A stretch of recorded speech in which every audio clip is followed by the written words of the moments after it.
Salmo 18, versículo 29 e depois do 37 ao 39.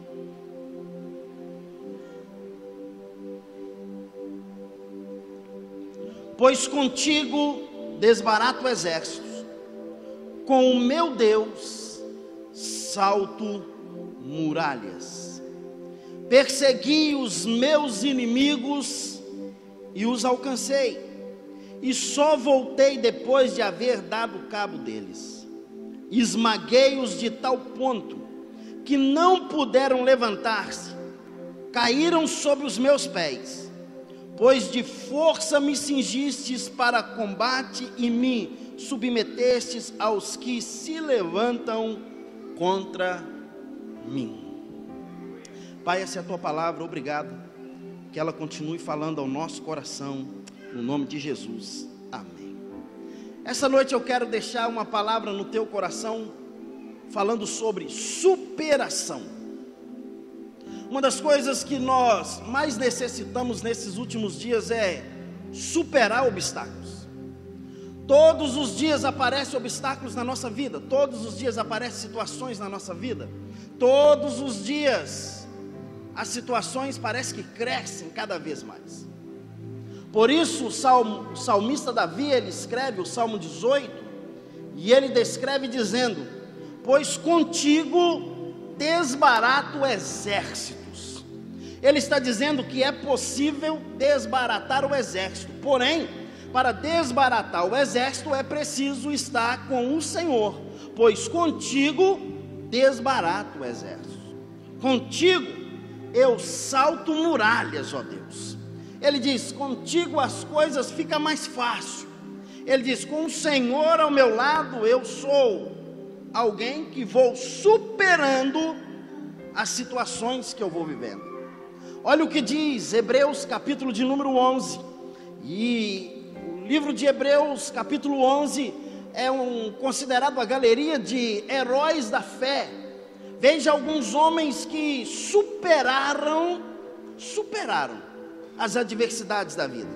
Olha o que diz capítulo 11, versículo 33, Hebreus 11, 33, os quais, por meio da fé, subjugaram reinos, praticaram justiça, obtiveram promessas, fecharam boca de leões, extinguiram a violência do fogo, escaparam ao fio da espada, da fraqueza tiraram forças, fizeram-se poderosos em guerra, puseram em fuga exércitos de estrangeiros.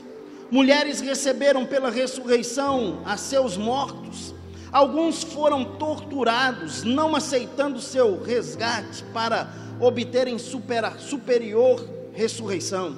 Outros, por sua vez, passaram pela prova de escarnos, açoites, sim, até de algemas e prisões. Foram apedrejados, provados, cerrados pelo meio, mortos a fio da espada.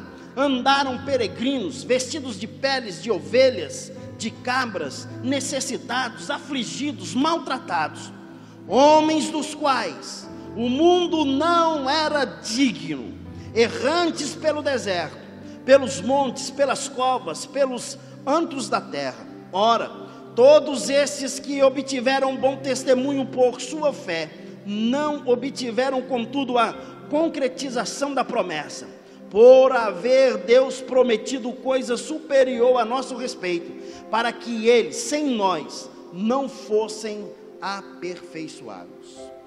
Quando nós olhamos para essa galeria do capítulo 11, mostra alguns homens que o texto diz que subjugaram reinos, homens que praticaram justiça, homens que obtiveram promessas, homens que receberam promessas, homens que fecharam boca de leões, homens que extinguiram a violência do fogo, homens que escaparam ao fio da espada, homens que tinham força, homens que superavam os desafios que estavam em suas voltas. No texto diz que em algum momento, por superarem as adversidades, ainda foram apedrejados, ainda foram subjugados, provados, cerrados no meio, homens que foram mortos e homens que vestiram peles de ovelhas e cabra, andaram como peregrinos, homens que eram afligidos, necessitados, maltratados. Mas olha, o versículo 38 diz: homens dos quais o mundo não, fala comigo, o mundo não era digno. Ei, meu irmão, eu quero declarar para você essa noite: se você superar as adversidades que vêm na sua vida, você será considerado homens que o mundo não é digno de ter. No Salmo 18, Davi reconhece a grandeza de Deus. Ele diz que com o Pai ele vence as guerras. Também identifica nas vitórias uma força descomunal e o poder de subjugar os seus opositores. Davi, ele se posiciona para superar os obstáculos. Davi se coloca em pronto de guerra. Mas antes de falar sobre superação, como a gente supera as adversidades, eu preciso te dar um panorâmico rápido de como às vezes a gente entra dentro de uma tempestade, de uma adversidade. Primeiro, o que nos leva a não vencer essas tempestades da vida: o medo interior. O medo interior: será que vai dar certo? Será que vai acontecer? O medo interior nos impede de superar as adversidades. Segunda coisa que nos impede de superar os obstáculos: as experiências amargas do passado. Porque o passado tem um poder muito forte na nossa vida. O passado tem um poder de ser um professor, de nos ensinar algo. Mas o passado tem um poder de ser uma prisão na nossa vida. Existem pessoas que aprenderam alguma coisa que aconteceu no passado, mas existem pessoas que estão presas em algo que ocorreu no passado. O passado tem um poder de nos aprisionar. O passado tem um poder de nos colocar estagnado. O passado tem um poder de dizer para mim e para você: não vai dar certo. As experiências amargas do passado diz que nós não conseguiremos chegar ao nosso objetivo. Eu me lembro que pouco antes de me casar, eu fui separado para o ministério. Não queria, não tinha um desejo, mas um dia entrou uma mulher dentro da minha empresa e ela apontou o dedo para mim e disse assim: 3 vezes Deus quis fazer uma aliança com você, a 4ª está chegando, mas não existe a 5ª. Eu decidi então que eu iria me envolver ministerialmente. Passaram-se alguns anos, algumas coisas começaram a acontecer, e as decepções, elas sempre acontecem, e as decepções nos paralisam. O passado vive agora nos atormentando no presente, e nós paralisamos. Agora, quando eu estava paralisado por causa desse passado, era tão recente, mas era um passado, eu estava vivendo um peso, e eu disse: não, a partir de hoje não entro mais, não vou em nenhuma igreja.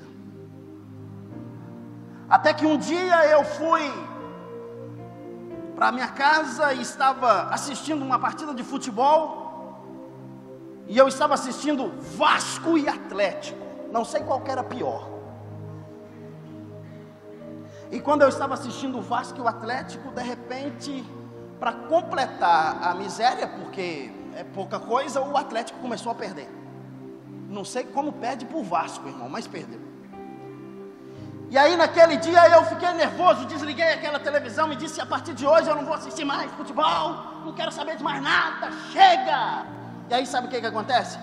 Eu fiquei deitado na minha cama, dei uma cochilada, e naquela cochilada, eu não sei se eu tive uma visão ou se eu tive um sonho, mas o certo é que eu entrei dentro de um local muito lindo, muito bonito, e havia um portal naquele local, e quando eu tentava entrar dentro daquele portal, uma mão batia no meu peito e me jogava para trás, e eu fiquei nervoso com aquela mão que impedia que eu entrasse dentro daquele portal, e eu comecei a gritar: quem é que está aí que não quer deixar eu entrar? Aí eu ouvi uma voz que falava comigo.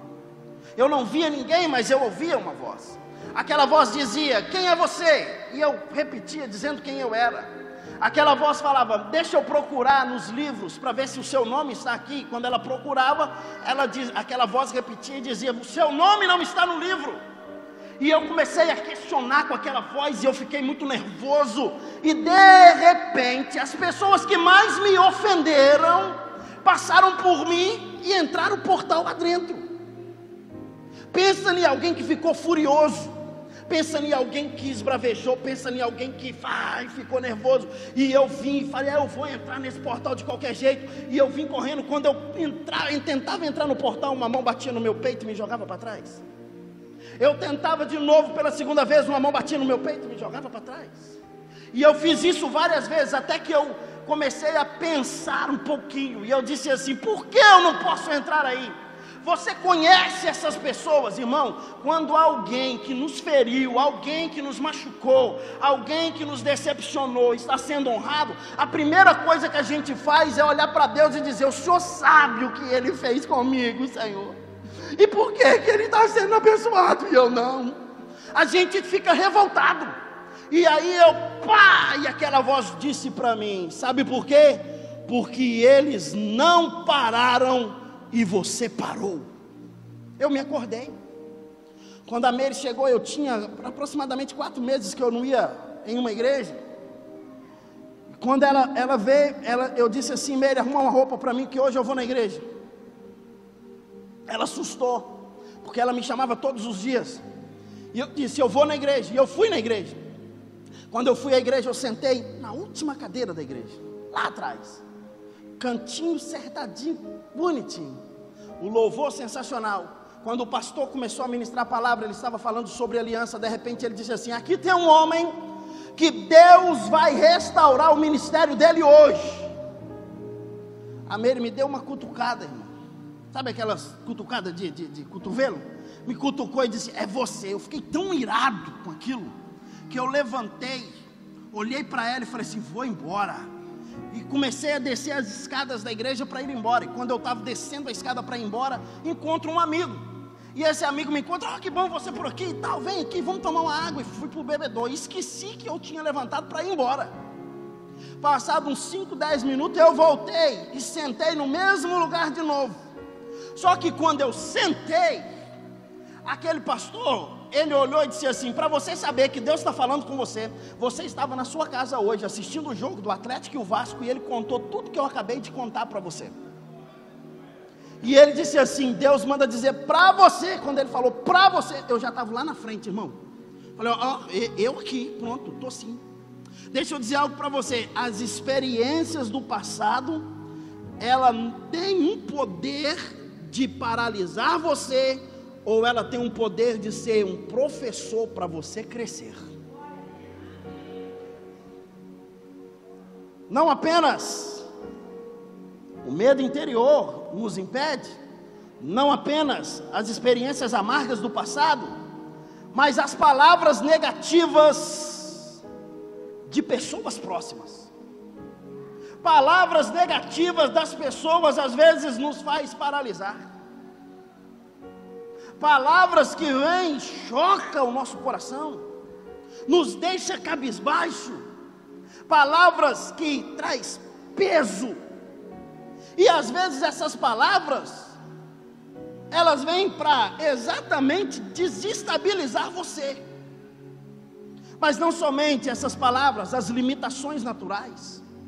Porque todos nós que estamos aqui temos alguma limitação em alguma área.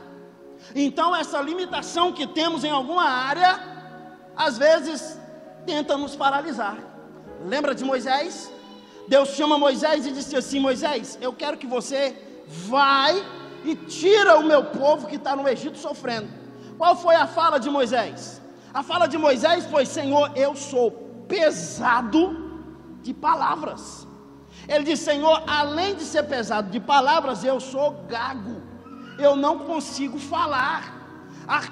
As limitações naturais impedem da gente crescer. Lembra de Gideão? Quando Deus se apresenta a Gideão, o anjo se apresenta e diz assim: Gideão, você vai vencer por Israel.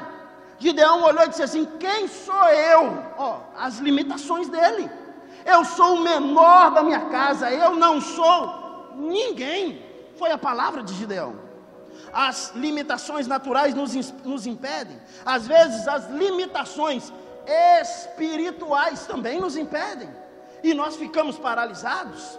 Porém, quando na sua capacidade humana você não tiver condição de vencer nenhuma peleja, saiba que Deus é contigo, e através dele você pode dizer como Davi: pois contigo desbarato exércitos, com meu Deus salto muralhas.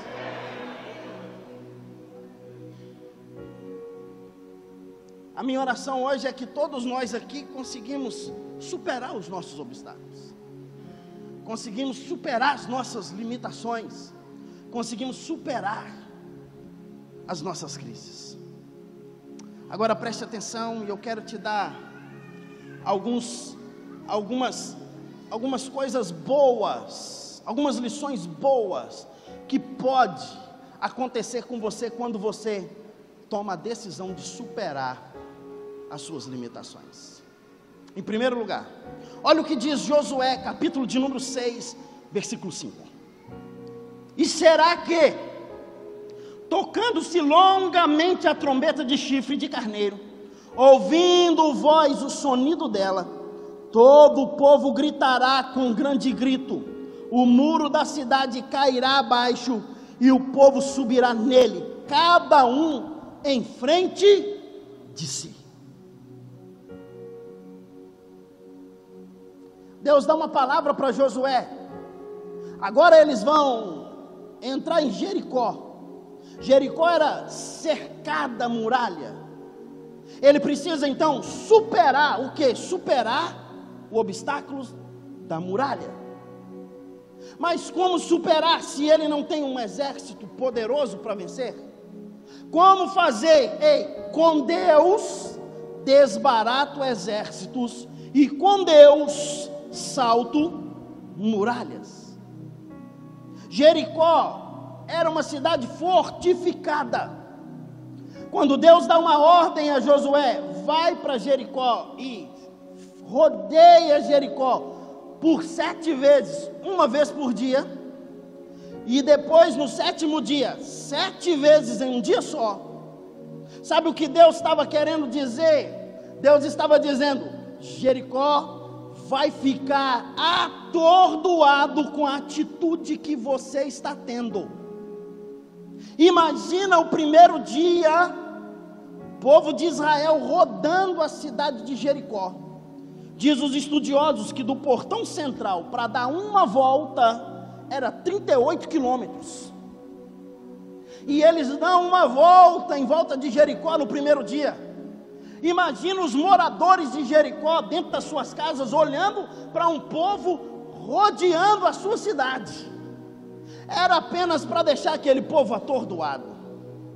Agora, quando chega no 7º dia, eles dão 7 voltas. E na 7ª volta, eles tinham que parar de frente do muro, e eles tinham que fazer uma única coisa. O que eles tinham que fazer, irmãos? Gritar. Gritar ao som do berrante que estava sendo tocado, da trombeta de chifre. O texto diz que ao tocar longamente, vocês gritam. Todo o povo grita. Levante a tua mão direita assim, que eu quero declarar a primeira palavra no teu coração essa noite.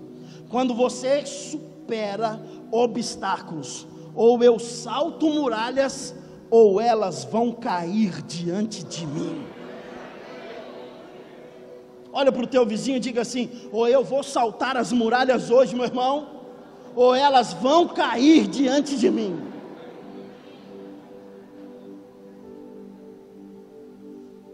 Talvez pareça loucura, mas a palavra diz que eles gritam. E quando a trombeta toca, o povo gritou. E o grito foi forte. A Bíblia diz que a muralha caiu. Agora entendemos um pouquinho essa muralha. Flávio José, um pesquisador, historiador, ele diz que essa muralha, em cima dela, colocava-se 6 carros de boi andando em cima dessa muralha.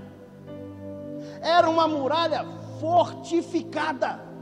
O texto diz: o muro da cidade cairá abaixo. Cairá abaixo quando? Quando tocar longamente o berrante. Quando o povo gritar. E como cairá esse muro? Esse muro cairá e o povo subirá nele, cada qual em frente de si. Se prepare, meu irmão, porque Deus não vai destruir do lado de dentro da cidade que você precisa entrar. Não, acho que você não entendeu, eu vou repetir.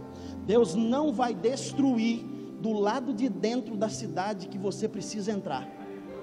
Ele vai destruir o obstáculo que está impedindo você de entrar dentro dela. O texto diz que as muralhas caíram. É a primeira implosão que não teve entulhos. Por quê? Porque afundou terra dentro.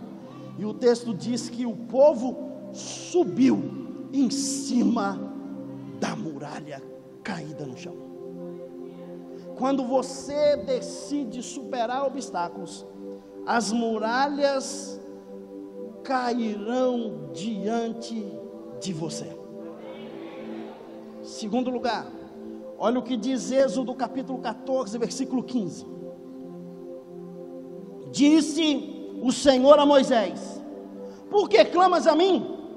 Diz aos filhos de Israel que marchem, e tu levanta a tua vara, estende a tua mão sobre o mar e o divide, para que os filhos de Israel passem pelo mar em seco. Israel sai do Egito, chega de frente do mar. Primeiro obstáculo, precisavam superar o mar vermelho. Quando eles tomam a decisão que o povo toma era uma decisão errônea, e eles vão gritar e espernear e dizer: não tinha lugar para nos enterrar, não tinha lugar para nos colocar na sepultura, deixa a gente voltar para o Egito. Ei, a palavra de Deus era: vou levar vocês para viver numa terra que mana leite e mel.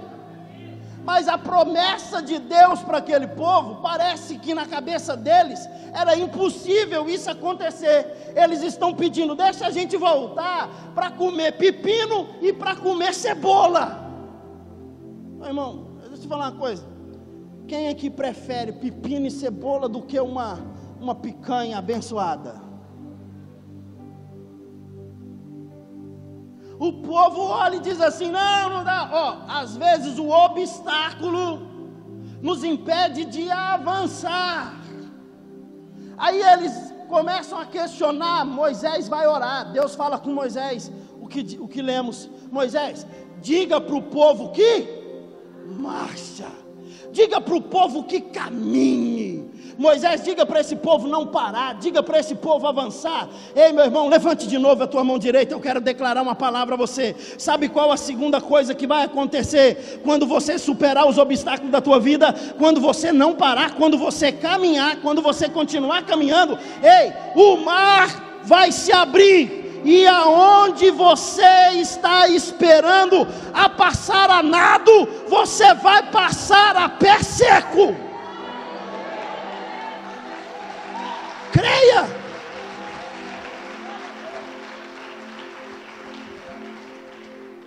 Não tem como superar obstáculos sem exercitar fé. Se você não exercitar a fé, você não supera obstáculos. No natural, sem solução. No natural, morre todo mundo. No natural, acaba tudo. No natural, ninguém avança. No natural, não tem jeito, ei. Mas Deus não é Deus do natural. Deus é o Deus do sobrenatural. Terceiro, olha o que diz Atos, capítulo de número 16, versículo 25. Por volta da meia-noite, Paulo e Silas oravam e cantavam louvores a Deus, e os demais companheiros da prisão escutavam.